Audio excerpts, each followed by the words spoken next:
Well, this movie's finally here. I remember I had this in my top 10 anticipated for last year, and then it got delayed again. I've had this movie on my mind, just waiting for it for like over 2 years now, I think. I'm finally glad I got the chance to check it out.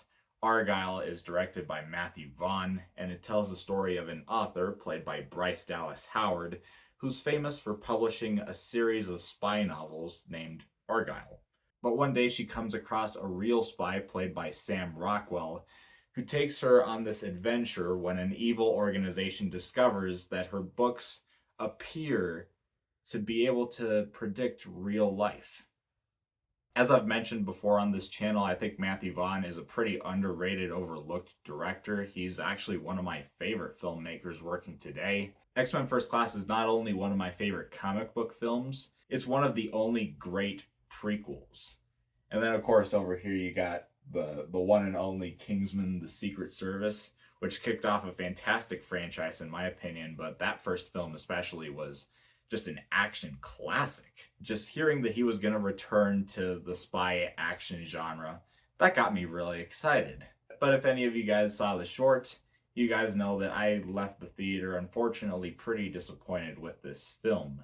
And I'm glad I'm the type of critic that waits to review something, just allows time to marinate, because I felt like I've had to marinate on this film quite a bit. On the positive end of that, I think I've warmed up to the film a bit, but this film has quite a few flaws that I'll get into, but this film also has quite a few positives. So let's talk about those first, and of course, talk about a Matthew Vaughn film, the production design, beautiful looking, like any of his other movies, full of color. In this film, like in some of his other films, there are dance sequences.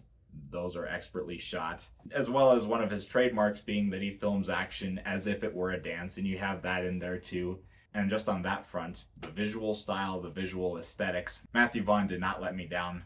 But now let's talk about Henry Cavill, who plays the spy Argylle whenever the movie does a cinematic depiction of one of these books. Nowadays, I really enjoy seeing more Henry Cavill now that he's not Superman anymore. I like seeing him getting attached to more and more projects. I know he's going to be in a film later this year, a Guy Ritchie picture. And yeah, I just wish him all the best. And yeah, he's great in this film. So cool. But I was pleasantly surprised that this film also has a couple of compelling characters, with Bryce Dallas Howard and Sam Rockwell playing the author and this spy, respectively. You have these two great actors, and they're fantastic in this film. They have a great relationship, which is very cliched. They kind of start out not really liking each other all that much, and then they kind of grow on each other, and there's some things that are brought to light about these two characters that the film goes in interesting directions with that, and by the end I really bought into their dynamic, and I started to care about their characters. Which, with all of that, Argylle is also a very funny film.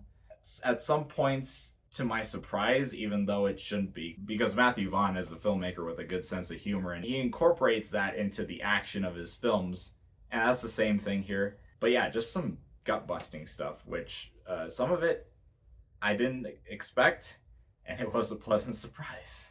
I like that Matthew Vaughn can make this prestige-looking film with all of his visual trademarks, but also have it embrace its own silliness. Not willing to take itself too seriously, because this movie is way absurd. And that's great. And finally, you get to that third act, the action, total like Matthew Vaughn styled, and just explosive colors, and just over the top, like dance like stuff happening, and it's nuts, and it's so creative that unfortunately when it got to that, I was so amazed by it that I wondered where all that action was when the movie started out.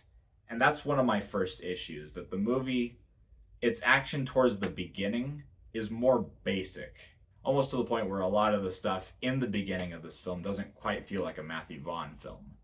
And just adding on to that, a couple more nitpicks that I have before I get into the meat issues of this film. Like, I've always loved Matthew Vaughn, the director.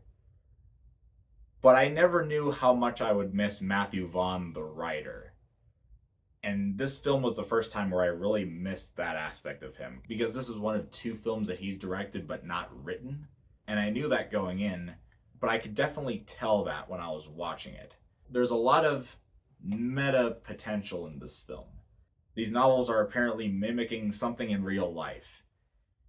That could lead to so much commentary on the spy genre. And for all the times that the film doesn't take itself seriously, it could have doubled down on that and been so much more of a love letter to that genre and poke more fun at the spy genre tropes.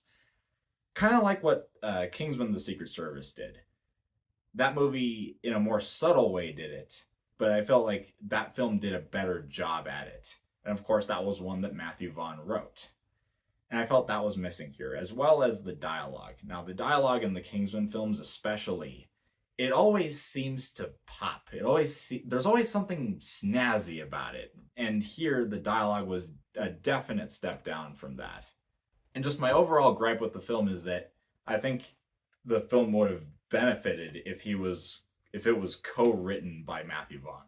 Now into the big stuff. The big stuff that just got kind of out of hand for me when I was watching this film. This movie, right in the middle, it switches plots. Like the first half of the movie feels like a different movie from the second half.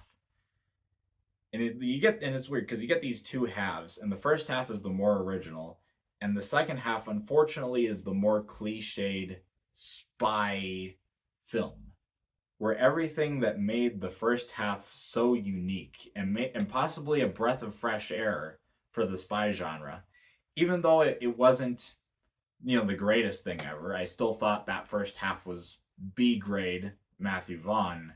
There was so much potential in that, and yet towards the second half, it just felt like many of these other films that I've already seen.